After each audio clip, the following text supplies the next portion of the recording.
Welcome everybody to the Daily Cheat Sheet, and want to welcome everybody that follows us on Rumble Live daily. Sometimes we're on at 1:30, sometimes 2:30, sometimes not. And We like to keep you on your toes. yeah, put that into your chat GPT and see how they rate the show, guy. Thank you for sending that before. Thank you for showing the critique of the show by chat GPT to me before the show. Very helpful.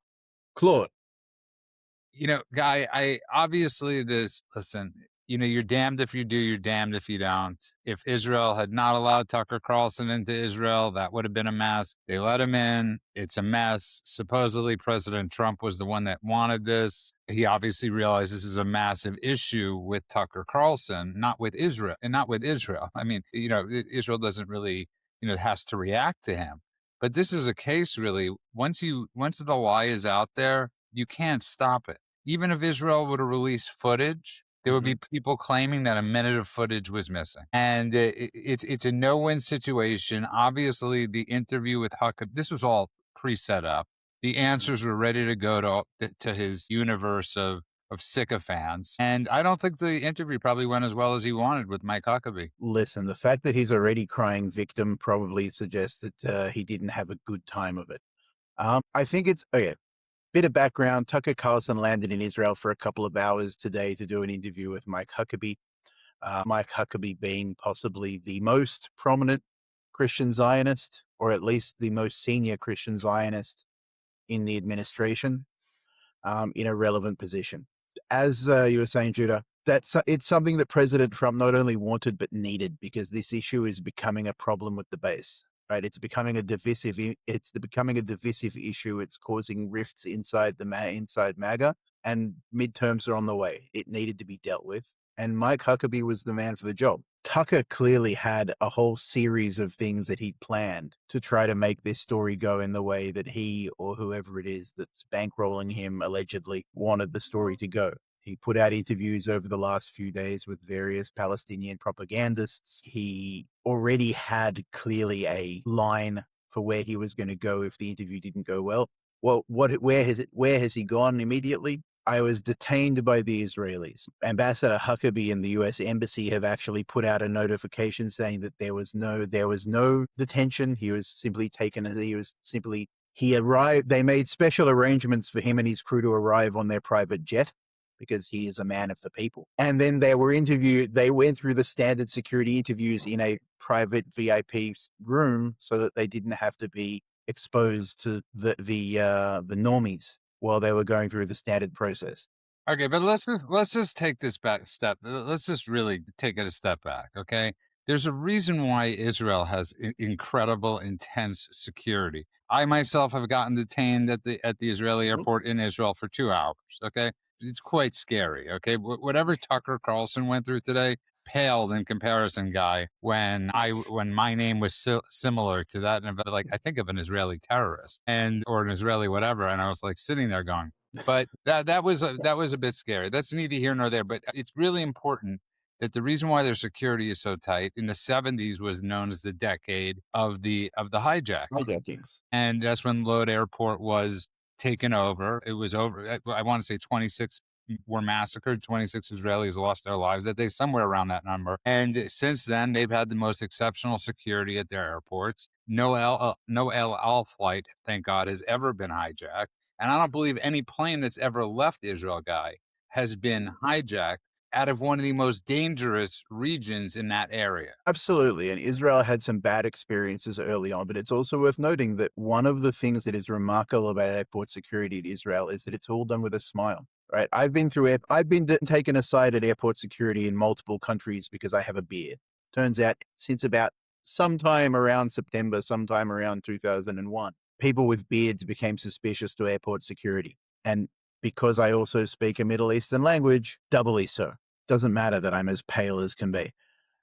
The airport security in Israel, they ask you questions. Did you pack your own bags? Did anyone give you anything? They're very polite about it because they're trained to actually monitor your body language. They're trained to understand humans and to treat people with dignity, but to also process them with an extreme level of scrutiny. People who are coming in on private jets may or may not have a higher level of scrutiny because they obviously have the ability to bypass certain protocols that planes might have, but I don't know. I've never flown private, but is I suppose I'm not as special as Tucker. But it's standard. And by the way, it's standard everywhere in the world. If you go to the United States as a non-American, you go and there's a line and there's a grumpy person at the end of the line that's been dealing with people that don't want to be there all day long.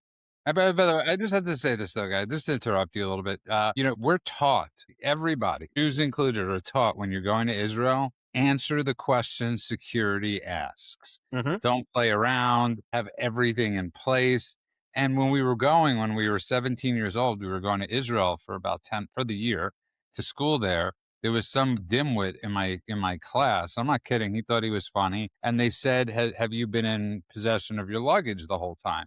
And he Mhm. said, well, for about 5 minutes, this guy named Muhammad held on to it. And obviously, he was joking around. They didn't find it very funny. And I'll never forget, as we were waiting for every kid from school to get their luggage, everybody had theirs. And all of a sudden, you saw a wheel come out. Mhm. Then you saw another wheel come out. And then you saw his suitcase like all taped up. And he learned the lesson. You don't want to mess. But it's something we've all been taught. This is a joke. I've been detained in the Vancouver airport security for 2 hours because I don't drink. Okay. They kept on asking me these. I'm not kidding. They're like, what are you doing in Vancouver? I'm like, I'm here for a convention. A convention of what? Of people that don't drink. Have you ever been arrested for a DUI? No. Like on and on and on and on. And like I couldn't like I didn't know what to like how to respond. So they detained me for like a couple hours. I And got detained in Australia one time because I was traveling with my cousin and I spoke to him and I explained the process to them in Hebrew. And so I explained, they're just going to ask you some questions. It's fine. Don't worry about it. What they heard on the other side was, ha, ha, ha, ha, ha, ha, ha, ha, ha. They took us aside. They interrogated us for 4 hours. Where have you been? What do you do? Like, I'm Australian. I have a passport. It's fine. It happens. And it's good that it happens because that's, again, people keeping us safe. but here's the problem, guy. Once again, this is the news cycle. Israel having to come out and defend themselves. Tucker knowing exactly how to play the game. He's got the bots on X. He's got the people that are his sycophants on X, and he's got the MTGs of the world and all the other grifters that will go along with it. So it's another PR battle that Israel doesn't need and doesn't want. I'm sure the president doesn't want this. And it doesn't matter what Huckabee comes out. I love the people on X that are like saying, the American embassy says this, the Israeli airport's releasing this. It doesn't matter. Once the lie is out, you can never take it back in today's day and age. It doesn't really matter. And here we are discussing this douchebag that is Tucker Carlson. And anybody that listens to him, I'm going to say this again. If you are friends with this guy, you are a douchebag. Okay? There's no ifs, ands, or buts about it. So, JD Vance, if you're friends with Tucker Carlson, I'm sorry to say this, you too are a douchebag. If Don Jr. is friends with Tucker, whoever it is, you too are a douchebag. I don't have friends like this in my life, okay? I refuse to associate with people like Tucker Carlson in my life, okay? It could be on a whole list of streams of different types of things, guy. I refuse to associate with people. And I'm tired of people covering up and this having to be a story. If you can't call out this person for what he is, then you are him. And by the way, this is just for good measure. This is actually a standard operating procedure of left-wing radicals, right? It's essentially creating a no-win situation for the authorities with the intention of weaponizing whatever choice they choose. And it's straight out of Saul Alinsky's Rule for Radicals. So the fact that Tucker Carlson is playing a far left sort of Antifa style playbook, again, it's just an indicator of where Tucker Carlson really is, right? That's not a conservative course of action, but it's effective. It's effective because it creates a cognitive IED. It's the same thing that happens when Hamas puts snipers in hospitals. Do you take out the sniper and protect the soldier, therefore creating the image of a hospital being attacked, therefore getting the bad news cycle, or do you leave the sniper in place and therefore putting your soldiers' lives at risk, therefore risking the soldiers getting killed, and again in bad news cycle? So it's a no-win situation.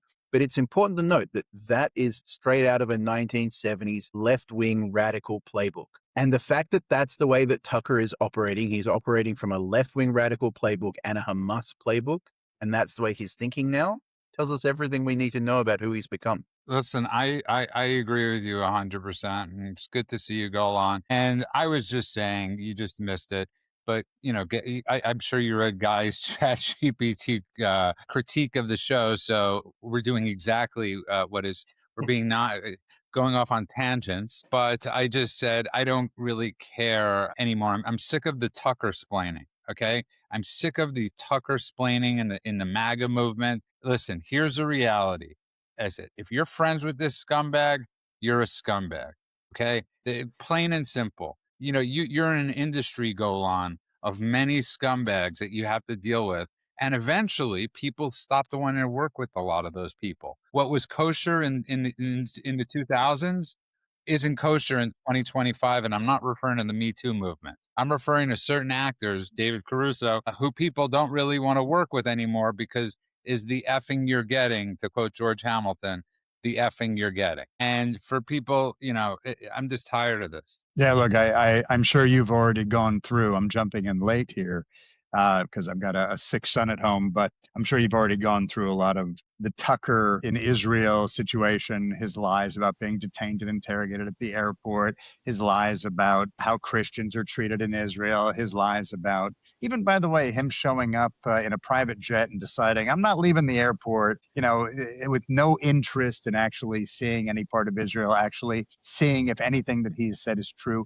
He's not interested in the truth. In fact, it would be really dangerous for him to accidentally glimpse upon something that disproves all of his lies. So he has insulated himself in such a way as to make sure that no truth can even accidentally get in. You're 100% right. At this point, we keep saying it and we keep bringing receipts, but at this point, it's kind of a waste of our time. Everybody knows that he's a liar. If you don't know, it's because you don't want to know. Everybody knows that he is being paid off. Everybody knows that he is working against the West and working against any Western interests, which includes the United States, which includes our allies. Anything that he's doing now, any platform that is giving him oxygen, is giving fringe lies and anti-American rhetoric oxygen. And that's it. There's nothing more to say. The guy is full of it, more full of it than anyone's ever been. And everyone knows it. Yeah, we've given him up too much time and space. And Exactly. listen, I think Israel's plan was he didn't want to see the outside of Israel, so Israel just wanted to show him the full airport. I mean, it was a what? It was a 3-hour tour, and the weather started getting rough Gilligan's for Island. Tucker. Sorry, Gilligan's Island. you got it. It was well done. Well done. And I thought you were going to start singing, frankly. like him and Neil Patel, first class to the Israeli airport. Have fun, boys. And it's just, I just want people to think about it like this. Okay, you have a camera crew that's probably not an American camera crew. I highly doubt Tucker is footing the bill for a non-American for his camera crew from America. The camera crew he's probably using is probably an Arab-speaking camera crew from either Qatar or one of those other places where he's been on his tour of. Okay, so you betcha, to quote, who was that, Sarah Palin? A lot of those passports were probably rather wonky, and if they were with anybody else go on, they probably would have been detained. They would have been put in prison. That's all my thoughts are on that. I just want to make sure our listeners know that that's not an exaggeration. I just want to make sure that they understand we're speaking facts. I don't know if you already went into this, but he literally never cleared passport control and entered Israel proper. The guy flew all the way to Israel, which was finally supposed to be like, all right, I'm going to prove, he's saying, I'm going to prove to all of you that what I'm saying is true by going to Israel and showing you the reality on the ground. And then he never went into Israel.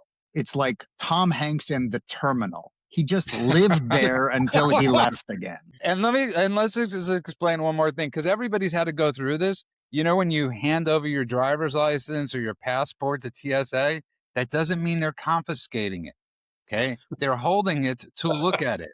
That is not called confiscation, just for the record, because by Tucker's metrics, everybody in the world has had their passports or driver's license, or except for people in America that don't have driver's licenses. So, and it is what? interesting. Actually, I'll give you an anecdote that just happened. I just flew into Israel with my family and a friend of ours, and And my family does not have Israeli passports. I do, but my family doesn't. They have German passports, they have American passports. Our friend had a Russian passport, but none of them have Israeli passports. And guess what? I walked right through with my Israeli passport. No problem. There was a machine, it took a picture of my face.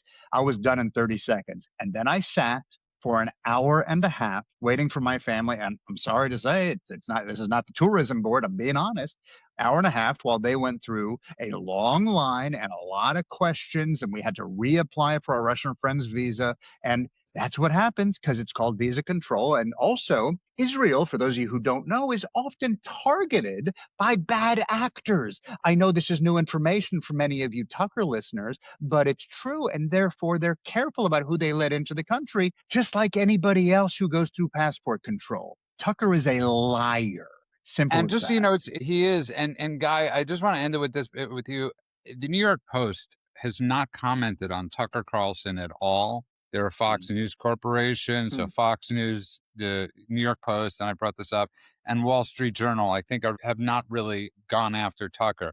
But they did have a clickbait story before, which was Tucker claims he was being detained. They've since changed the clickbait to read Tucker Carlson claims he was detained, quote unquote, in Israeli airport, but ambassador says it was just a routine customs check.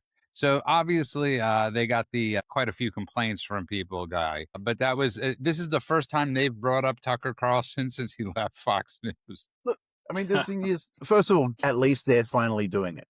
It's about time they take a side. Second of all, this is one of those things. Everybody's traveled now. This isn't the 90s where only rich people get to go on ships, right? Everybody knows this experience. Everybody's been through it. We don't have to tell you our personal anecdotes for people to have their own anecdotes about going through airport security. Airport security sucks. I don't like taking my shoes and my belt off just to go through a metal detector. Hot take. Wow. Bold No. stance. You know, can I just say something? I just want to end the discussion with that because I want to post that later.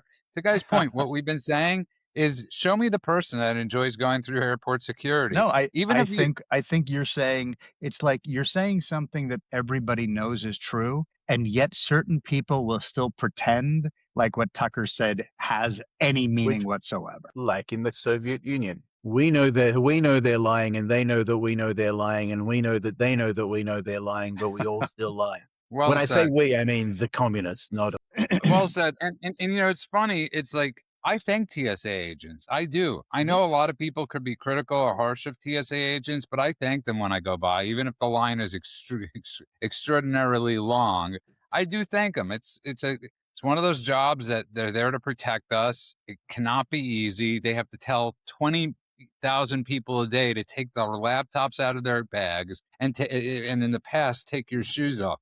I mean, and have no soda in your. And how many times do they have to explain that your toothpaste can't be the full-size Yeah. toothpaste? So we're going to have to take it away and then get yelled at for it. I got to be honest. I would not mind if they kept a list of people that have liquid in their bag, and if you get told more than 3 times to remove your Diet Coke, you can't travel for a year. Zero issues with that. Okay, and you're always looking at the people in front of you. You're like, damn it, take your computer out already. You're like, Take your how do you knapsack off. not know by now to take off your belt for God's sake? You know, but I want to say one other thing about the New York Post and about Tucker in general, but the New York Post specifically, and by the way, a lot of other outlets too, but I'm going to use them as by proxy here. The real problem is, as we often talk about, once the false narrative is set, once it's out there, the We correction brought that up. Yeah. never catches up. You did bring this I up? know, no, we brought that up, but you know what? I'm happy you brought that up because it's what you brought up on the show so many times, and you're the one that really got this into me. You know, you and the dude both got Yeah, certain things. With men, it's the 15 to 30 second thing if you can't explain. yeah, And with you, it's by the time you're you're defending the first lie, they're already on to the fourth lie. yeah. So we'll see what the Tucker Carlson fourth lie is because we know it's only just begun.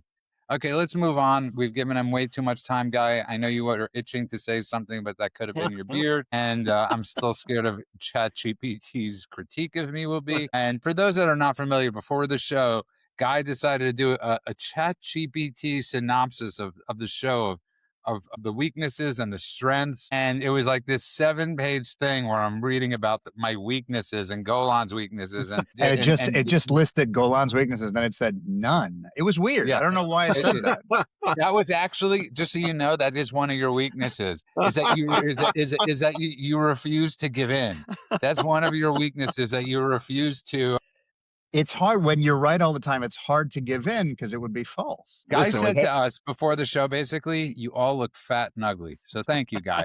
Okay, I want to move we on. have two choices. We can ask ChatGPT, Claude, by the way, or we can ask Turbo. One of them is going to give us the truth. Yeah, that's exactly right. true. I want to move on though, because there's something really cool is happening today. I'm not exactly sure what black group it was that was at the White House with President Trump. I think it was obviously it was Tim Scott's group was there. It was just a bunch of minority groups from places like Arkansas and all over America that have been helped out by Trump. It was the woman that's the pardon czar, that was sentenced to 22 years, 50 years in prison, that Trump first commuted her sentence. Then he pardoned her, Alice Marie Johnson, I believe her name is.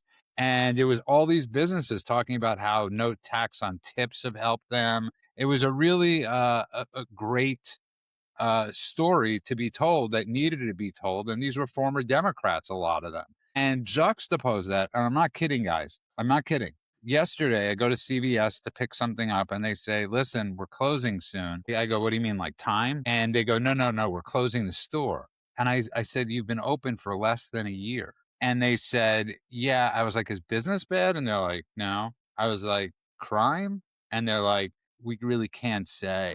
Jeez. And they're closing shop in LA, where people are going to lose jobs, obviously, going to lose incomes because crime. Then I went to another CVS that had 3 security guards standing in front of it. Now, it's a tale of 2 separate countries, is the reason I'm bringing that up. You have a huge part of the country, Guy, that is getting a lot of help, Guy and Golan, from the Trump administration because they want that help. Then you have half of the country, or a big part of the country, that's been offered that help, that isn't accepting that help. And here we are. Well, and I can tell you that working in tech, I travel to San Francisco consistently every couple of years. And I've watched that city degrade from a lovely town with issues with poverty to an absolute hellhole in which the rich people live in fortresses and everybody else lives on half the other people live on the streets.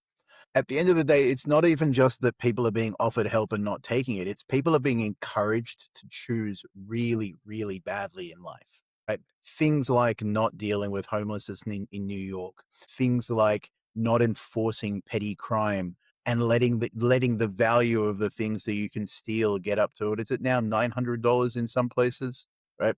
It encourages people to make bad life decisions and not to take the help that they're offered and not to build themselves up, is trapping people in a cycle that makes them dependent on the states and the welfare, which is great when you're reliant on welfare votes, but it harms those people for generations because they'll have kids and those kids will wind up in the same cycle. And on the other hand, you have these people who came to visit Trump at the White House. It was Black, by the way, just so you know, it was for Black History Month. That's what they were there to celebrate. And it really was some amazing stories. There's this one woman that set up started a restaurant like 7 years ago with one employee called Hebrews 101 or Hebrew 1.1, something like that. It's a phrase out of Hebrews, I guess, and I'm not familiar with it, but it was an exceptional verse that she repeated, and she said she was able to hire 7 more people because of no tax on tips, and she's expanded her business into a college campus. And what a success story! And then there was a woman talking about, being able to put her, she lost one son, he got killed, and one overdosed because of, of the school system. And now one of them has a daughter that's going to be a nurse in anesthesiology because of she could pick her own schools. So it was like this amazing juxtaposition. So it was Right, and it's the story of including more people in the American dream. Right, that was the American dream that everyone was promised. The promise of America. You can work hard, you can build yourself up, and you'll have the opportunity, the land of opportunity, to make something, not just for you. So it's not just that she was able to build her own business, but she was also able to give 7 people 7 more people valuable employment where they would make decent money because their tips wouldn't be taxed, right? So the flow on effects of these things are huge, but it's only the people that pick them that actually take the help that they're offered. And then if you go to blue states, and particularly to the really dark blue cities, where there's no such thing as crime unless you're a Republican, which in and of itself is a crime, those states encourage people not to take the help. They encourage people to choose paths that are destructive.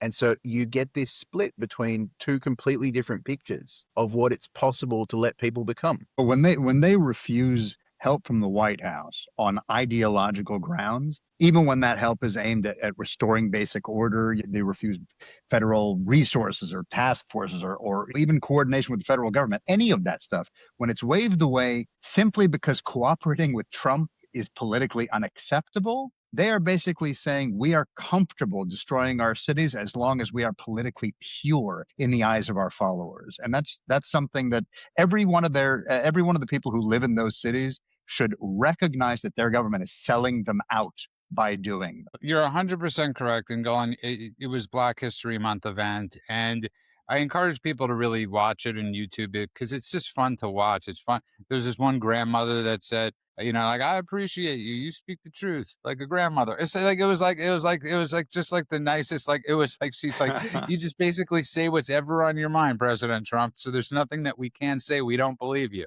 And she's like, and she's like, can't say that for Democrats or something to that effect. And it was like pure solid gold. You'll never see it on the mainstream media.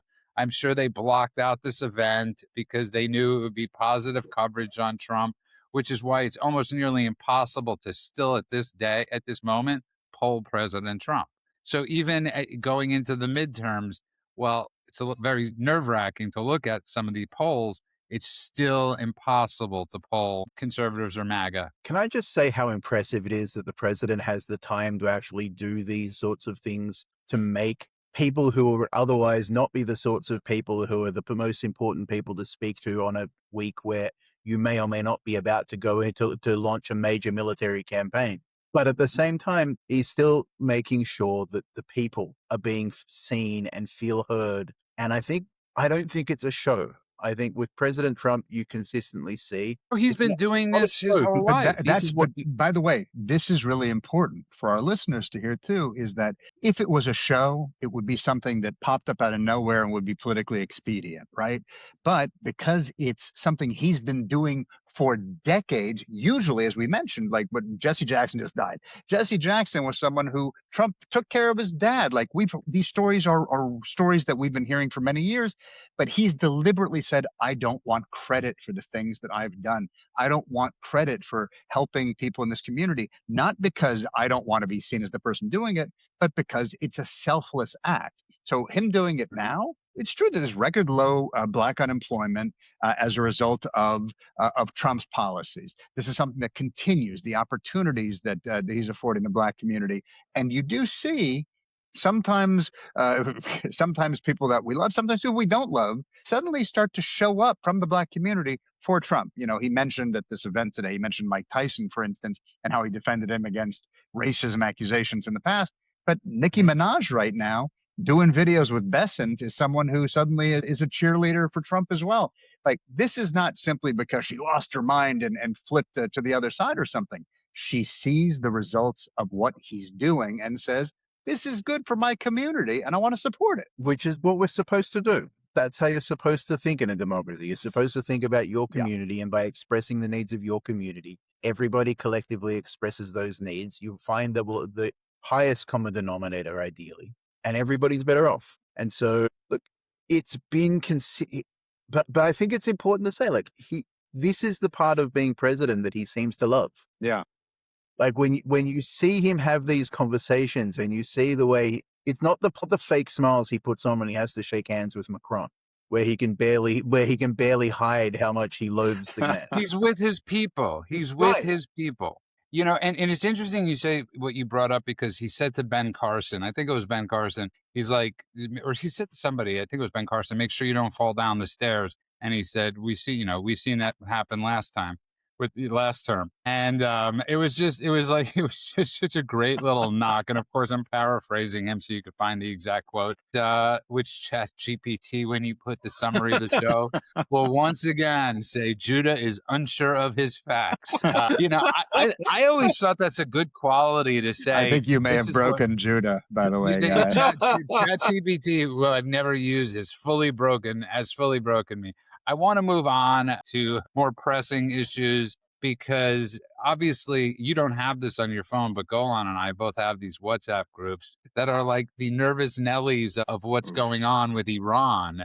But I think at this point, Golan, even JD Vance has come to accept they are not going to give in to Trump's red line, which is giving up their nuclear. I don't even think ballistics was brought up. I think that the nuclear program and I love, what'd you call them yesterday? Ren and Stimpy? Ren and Stimpy, Right? yeah. Kushner and Witkoff. Even they said, and they said it last week, it's not happening. And then suddenly news stories were like, oh, it's all happened. The negotiations are going really well. Don't worry about it. We can take the tensions off the fire and simmer for a while. And we've been clear. This isn't happening. They were never going to do it. If they said anything that even said, by the way, even when they were saying it in order to buy time, they were still not saying it was going to happen. It was literally just a waste of everybody's time. So yeah, I think we're coming up on 0 hour here. And if you look at the open source information that's out there, and again, we're not going to reveal anything that's not out there on X for anyone that knows where to look. But the US has continued to bring massive amounts of forces, including, there's a set of tools that the US military has that I like to call the holiday best, right? It's the stuff that once it's out on the table, it's a special occasion. With the F-22s being right up there at the at the head of that queue. There's a couple of other, there's the AWACS, there's a couple of other platforms that they don't have backups of these. When you put them on the table, that means that something's going on. Yeah, when the headline says world's largest aircraft carrier heading blank, blank, blank, something's happening. That's even secondary to the F-22s. Right. And so all of the holiday best is out on the table right now, which suggests that America is ready to act. The talks are a farce. Everybody knows they're a farce. Everybody knew they were a farce all along. One of the interesting things that they have managed to do, though, is they've created a situation that's actually very favorable for Donald Trump, because the Iranians were stalling for time, or are stalling for time. Their whole plan was to try to find an opportunity to make it not politically feasible in the United States. The thing that they weren't taking into account was that Donald Trump can decide tomorrow that it's time now. We're done. Because he doesn't have any respect for the games they're playing. And so the signaling from the White House seems to suggest that something's likely to happen. The atmosphere writ large is definitely more tense than normal. There's a lot of static in the air, if you will. And after what we saw over the weekend with the Iranian people coming out around the world to march peacefully and powerfully on behalf of their compatriots in Iran. Yeah. Can we point out real quick, by the way?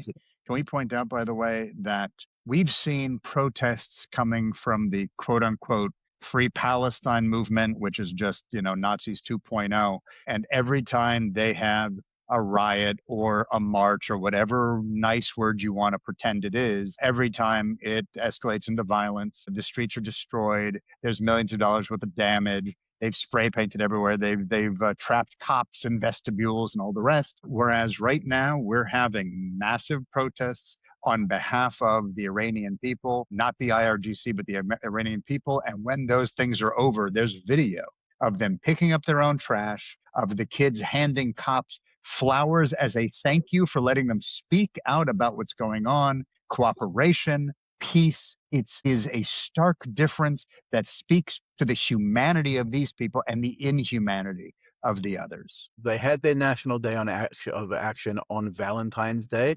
And so around the world, they made a point of bringing flowers for the police officers that took their Valentine's Day and instead of spending it with loved ones, were spending it protecting the parade. Just a beautiful gesture. It's interesting. I think, if somebody was pointing this out. One of the grifters put up a poll. Are you in favor of attacking Iran or not attacking Iran? And he pulled the poll down because it was more people said they're in favor of us attacking Iran or whatever that might look like. And he literally, I believe he pulled the poll down because it didn't give him the answer he wants. And I think people are tired. You hear MTG. You know what it is? Here's a good idea, like to movements. Like the left is brilliant at doing things because for a long time they were, because a lot of their speakers were extremely intelligent. Okay. If you want your messaging getting out, MTG is probably not the best person as the leader of your messaging. I mean, Maybe she's all no, the 3-letter people, the MTGs and the AOCs who don't know what hemispheres are and don't know what facts are and all the rest, maybe they should also stop talking for a while. Yeah. And it's not because we're too lazy to say their names or all serial killers, all mass murderers have Yeah. have it go by 3 names. But it's like I start hearing Marjorie Taylor and I don't even hear it. I'm reading it, like her saying, I don't believe in regime. I'm just that there's regime change. And I'm like, what does that even mean? Or, just when you use a word so much, it sometimes does lose its flair. And people are like, Golan, is the world better off with Israel? With Israel? Yes, of course it is. Is the world better off with Iran, or is it better off without Iran? Well, The answer is simple. you're talking about the IRGC, right? You're not talking about the Yes, Iranian people. obviously not Iran as the 90 million people. Thank you, Yeah, Tucker. No, but it's important. It's important for our listeners to hear it because, as you point out, and you point it out regularly, and it's good to continue to repeat it, is we are providing them with talking point responses. They're being inundated with so much nonsense and so much propaganda that being able to hand them an argument that is solid is important. And for those who come here in order to get their facts, we're going to try and provide you as much as possible. We want to make sure that it's as accurate as possible because as well as I do that the minute they say the wrong word, that will be the only thing the bad actors will focus on, and they will ignore the substance of what they're trying to argue, which is why I pointed out. That's all. It's also worth noting that, again, it's not... Guy, you confuse me. Sometimes I think you're ready to talk, and sometimes I don't know when you're ready to talk. I'm always ready to talk. It's a question of how can I find the right cue. But it's also important to note that there's a bigger question here, which is how are the other players that we don't talk about responding? So one of the things that was coming out from Iran today was that they were making a lot of excuses why China hasn't been providing the money that China promised. Because Iran isn't just Iran. Iran is the tip of the spear for BRICS. BRICS is an alliance of all the worst people in the world and India who were just hedging their bets, I guess, that it was trying to create an alternative economic system to the American-led economic system. The fact that China is making promises to protect Iran and not delivering is very good for America. Mm-hmm. The fact that Russia were making promises to help Iran and they ended up just sending them a couple of trinkets and being like, we helped. We kind of need our stuff because of these Ukrainians is good for America. It's actually targeting the weakest point in an alliance that's formed with America as its primary antagonist. Combine it with taking Maduro out in Venezuela, combine it with the talk of dealing with Cuba. You're talking about taking out an alliance that was trying to form to challenge American hegemony in the world without having to fight the big bad guys, just by taking out the henchmen. This is an incredible thing if it can happen. Can I just, again, I know I do this a lot, but this is important. We haven't talked about BRICS a lot on the show, so I just want to let our audience know what that is, because we've said it a couple of times on today's show.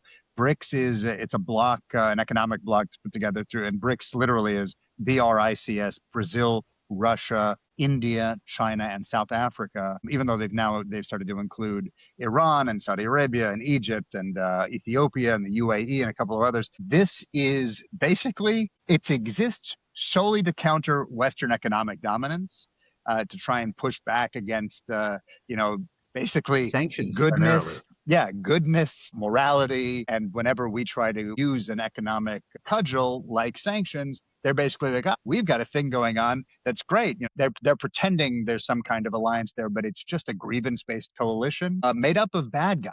It's kind of like whenever you think of any group in any movie, whether it's the Marvel movies or the Mission Impossible movies, like they have that group of bad people, or the beginning of Naked Gun, where it's just all of them sitting in a room together. That's basically what BRICS is. And the only thing they truly have in common is resentment of the West. They wish to, there's nothing shared. There's no shared ideology there. They don't have any mutual defense pacts. It's not like a NATO situation. They have no enforceable rules. They don't, not only that, they don't even trust each other.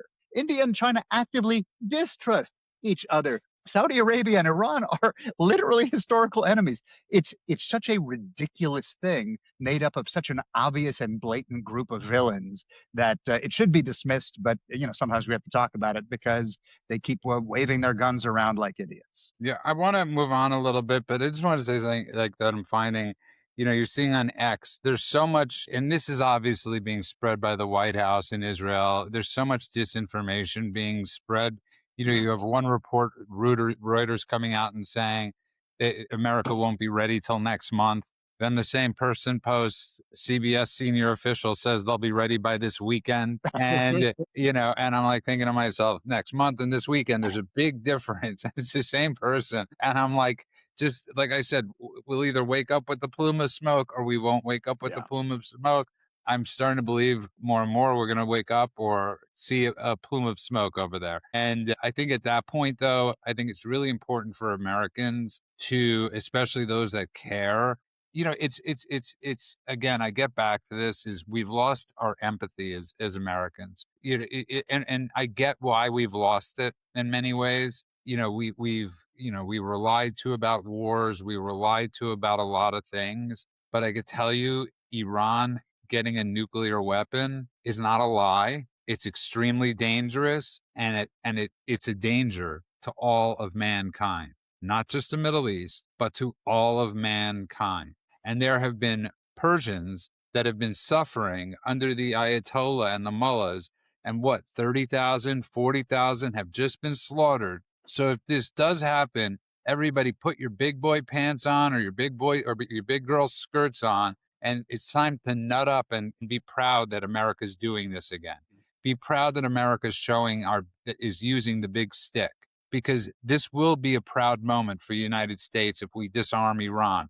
We could literally President Trump could reshape that region for the next 100 years, and that terrifies everybody in that region, including Europe. And one of the interesting things is, by the way, the sentiment in Israel, in this war, Israel is the first front that the West is that can get hit on the West and on the West. The sentiment in Israel, you hear Israelis consistently saying the exact same thing, no matter who you talk to, left, right, center.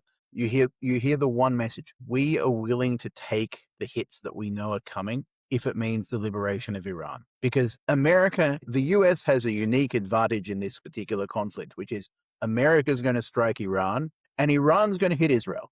And everybody knows it. America knows it. Israel knows it. The Israeli civil home front knows it. The American home front knows it. Nobody in America is thinking about whether or not they should stock up their bomb shelters, because they know that the war will stay in this region, and everybody is okay with it. Israel and the Israeli people are openly discussing the fact that they are willing to be the front line for America's war. They're also openly discussing the fact that they're willing to make the sacrifice for Iran's freedom, or for the freedom of the people of Iran. And I think that is something that we can all learn from, because sometimes you do have to sacrifice for the greater good. And if the only sacrifice that you're making is having to, be supportive of your country when they're at war. Yeah, it's right. It's not a big ask. It's the littlest of asks. It's the most tiny thing we could do of asks. But again, getting back to this, I really do feel bad. We're from a generation where we were raised, in a sense, with our brains by some really smart people. A lot of them turned out to be frauds, but some of them were incredibly real, amazing people that taught philosophy, that taught war, that taught so many different things, and have changed their opinions or have changed their views. And then we're left with people like Marjorie Taylor Greene, and having hundreds of thousands of supporters. We're left with Megyn Kelly, left with millions of supporters, or Tucker Carlson. I mean, it's literally people went to dumpster diving. Think about it like this: nobody would get advice on investing from the cab driver, right? I mean, no offense to the cab driver, it's just not his job. If I want to learn a certain route or a certain street, you'll ask the cabbie. But you're asking that people are listening, go on to military advice and strategic advice and all these different things from Marjorie Taylor Greene. Like, Look, where did we wake up? I don't want to belabor this point because we talk about how ridiculous these people are on a regular basis, but it is, if you take a step back, genuinely depressing when you realize how far the culture of leadership and rhetoric has fallen. It truly is. We went from, there was Why a did you time. read guys ChatGPT too, that we talk about the same things, that we talk about the same things over and over? Is that Is that what you right? know? I'll tell you Yeah. what, sometimes, some things, I I guess told you sometimes my when you're, George Will thing. I sometimes told you that's that's exactly right. Sometimes when you're a hammer, you need to look for a nail, but also our job is to talk about what's going on in the world today. And this is what's going on. There was a time, whether you liked his politics or didn't like his politics, when JFK stood up with some moral seriousness and said, ask not what your country can do for you. This wasn't just a slogan. It was a challenge. It required adulthood. You had to have a brain in your head to understand it. You had to have a moral backbone. You had to have a spine. When whoever it was, Martin Luther King Jr. stood up, he wasn't just screaming rhetoric nonsense. He wasn't posturing about whatever.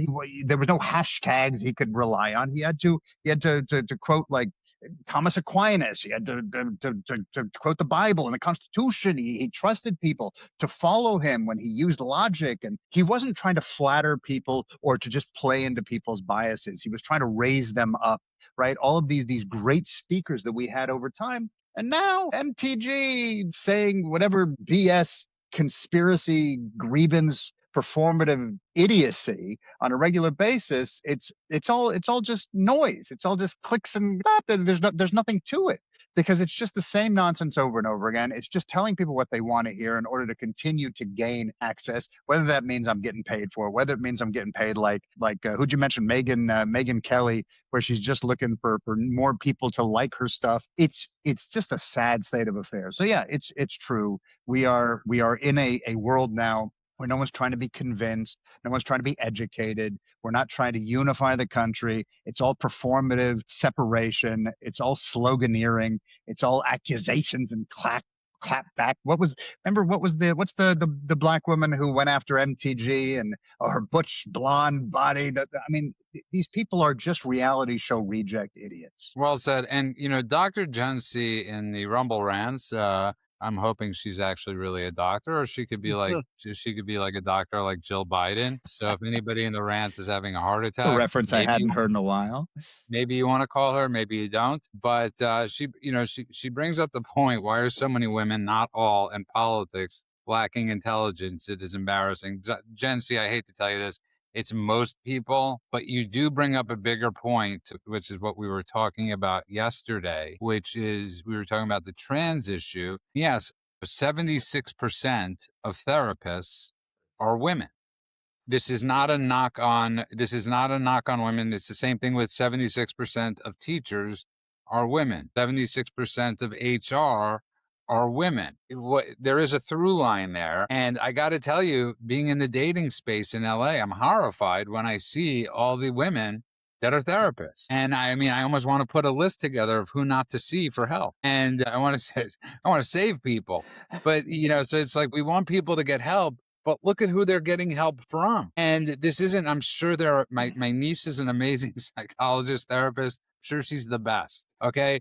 But I'm sure she's fantastic. But this is an issue, Elon Musk was bringing up that we have a mental health crisis, and bring back the institutions. Problem is, we don't have people to work at the institutions. Most of the people that would be working podcasting. but most of the people that that would be helping at the institution need to be inside the institution. Look, there's an old saying. My mother's a psychotherapist, so I say this from the Oh, there we inside. are. Explains a lot. And yeah, exactly. And look, they say that those, that those who can't do teach model, right? It's like those who cannot figure out their own issues are often the people that want to go out and help other people with their issues. Okay, and I understand that. And sometimes, by the way, like you see a lot in the movies, House MD and things like that. These people that are severely screwed up, they do find ways to help other people, and they never find a way to help themselves. Okay, that's a real thing, but there's a hard truth that we don't want to say out loud. I guess we're saying it, but many people don't want to admit it, which is there's a level of empathy that makes things actively worse. And it's like, it's not compassion and it's not care, because you can see people who actually make a difference using those as tools. But the performative empathy, the kind that mistakes like affirming someone's mental disease, for instance, right? Instead of saying, I'm going to fix the problem, it's just continuing to, it's like saying, hey, you're poisoned. How about this other poison? Like it's a quiet redefining of empathy that went from care about you enough to help you get better to I care about you to never challenge you. And that's not kindness, that's abdication. And I have seen it from the inside, not with my mother, but with other people that I know. I know many, as you do, many therapists that, my goodness, I would avoid like the plague, because they are going to make you worse, but they'll make you feel real good about yourselves as you descend into nothingness. Yeah, you can find them on all the dating apps in Los Angeles, and the reason Gen Z, who's not she's not a doctor, but she has her doctorate in mathematics and physics. So that's amazing. I'm really glad that we have somebody that's smart that listens to the show. That's a plus one. Thank you very much. But go on. I mean, Guy, I don't think women are less smart than men, or I think women have come to thinking about it's the political arena a little later than many, but I think the same could be said for men. This was a point that Gutfeld brought up years ago, is in the era of Trump. So you have so many people that got into politics like born agains, right? Like they had zero idea of what they were talking. They were just spouting. And for most, it never becomes internalized. And that's why you have the Jimmy Kimmels or these other nutbags is because the spirituality of politics, because I do believe there's a spirituality of politics, has never gotten inside of them. And what I mean by that, the spirituality of politics, we could disagree with people even on the other side and still love them.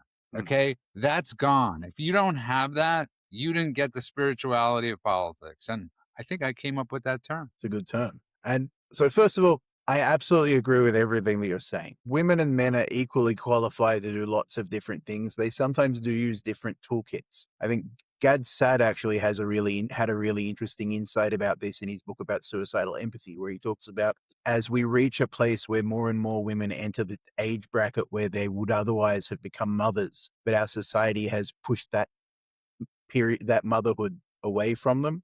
A lot of the empathy the kind of unhealthy empathy that you have that people have towards strangers would be healthy towards your child. You are more empathetic towards your child than they deserve, because they are yours. They're your child. And so there are these phenomenons of empathy being misplaced. It's misplaced in animals sometimes. It's misplaced in patients sometimes. Part of it is that there are these natural cycles that we can know. Biology doesn't care how much we want to lie to ourselves about it. It just works. And so these things happen. Now, when it comes to politics, I think you're entirely right. And I think that is what you're calling the spirituality of politics is exactly the line between democracy and tribal feudalism, right? Because at some point soon, we may as well just put on armor, go fight the other team, and whoever wins gets to be king, right? The whole point of democracy is it's an agreement to disagree.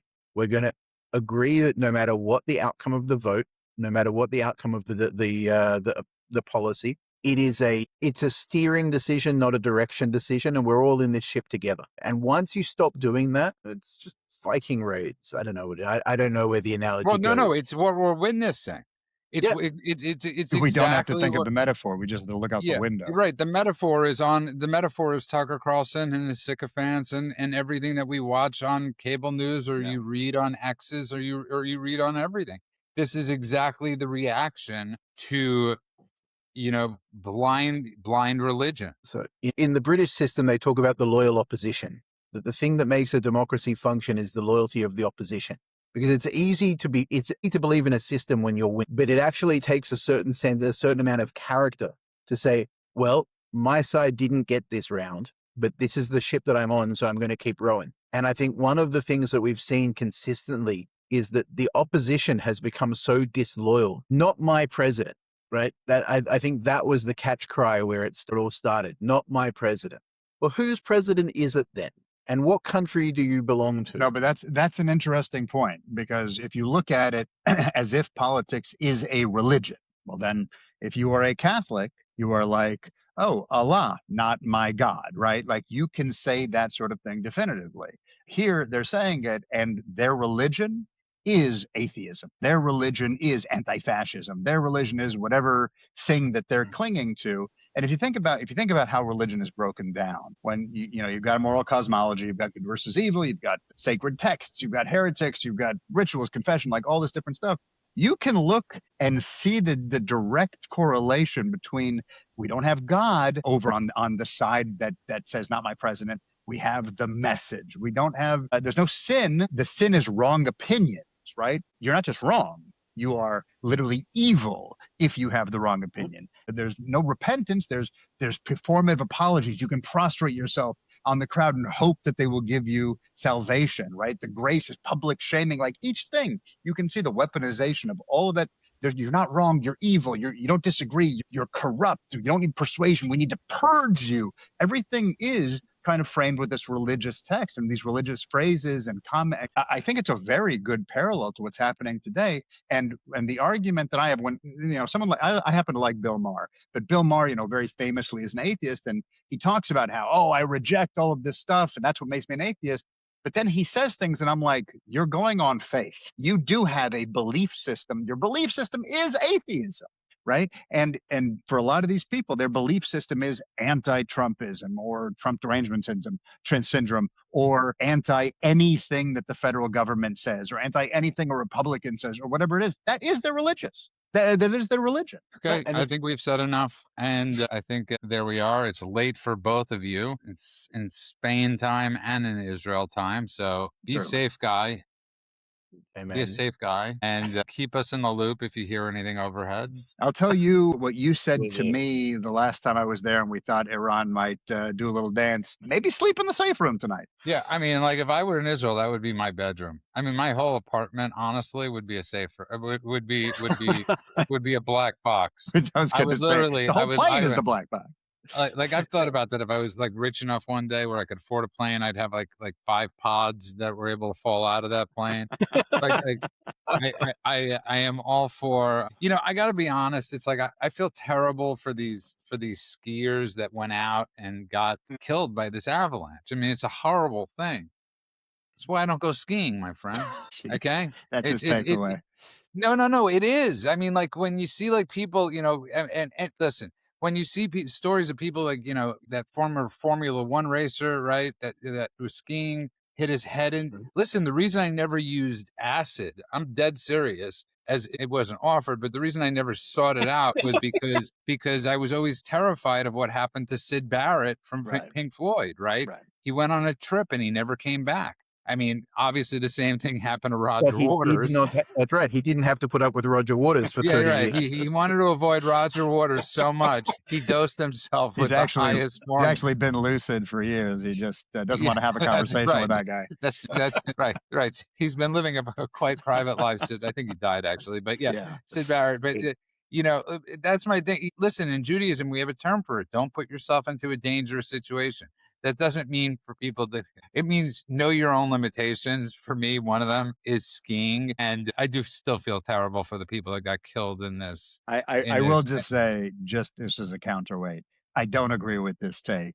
People have died doing everything worth doing. I spoke to a friend of mine today who survived several different kinds of cancer, has one lung, and has climbed Kilimanjaro 28 times and all 7 peaks, South Pole. He's going back to Kilimanjaro, and he's invited me to come to climb it.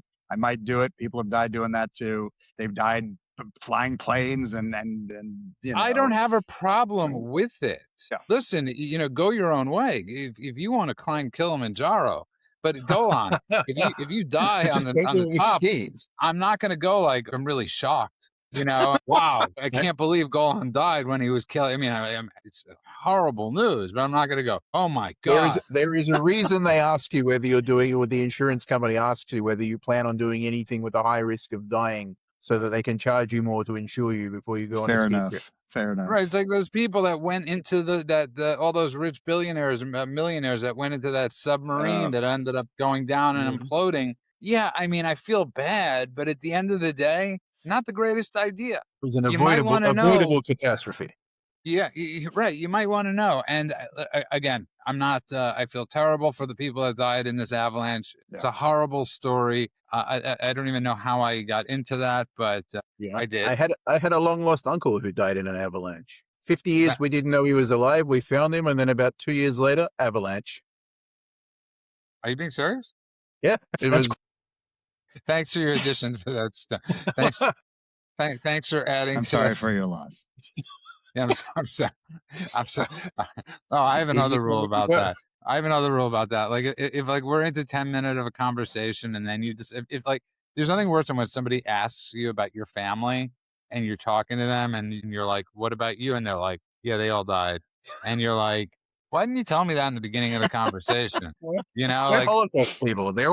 It always winds up with them being dead. No. It could be anything. My dad died too, and I'm like, oh, that's. I mean, like you could have told me that in the beginning of the conversation and made it less awkward for me. I will tell you one thing is my father is 84 years old, goes to CrossFit every day, stem cells. He's in a sauna every day. He's deadlifting. It's insane.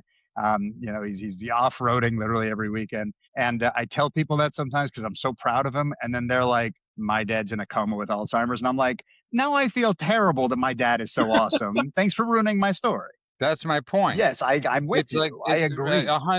100%. So you were against the Kilimanjaro. You're going to go kill yourself in Kilimanjaro. But on this, okay, so we could, and Jency wants to end on a positive note. The positive note is that if God forbid Iran decides that they want this, they will get it. And the world will be a much better place with a defanged and non-nuclear Iran.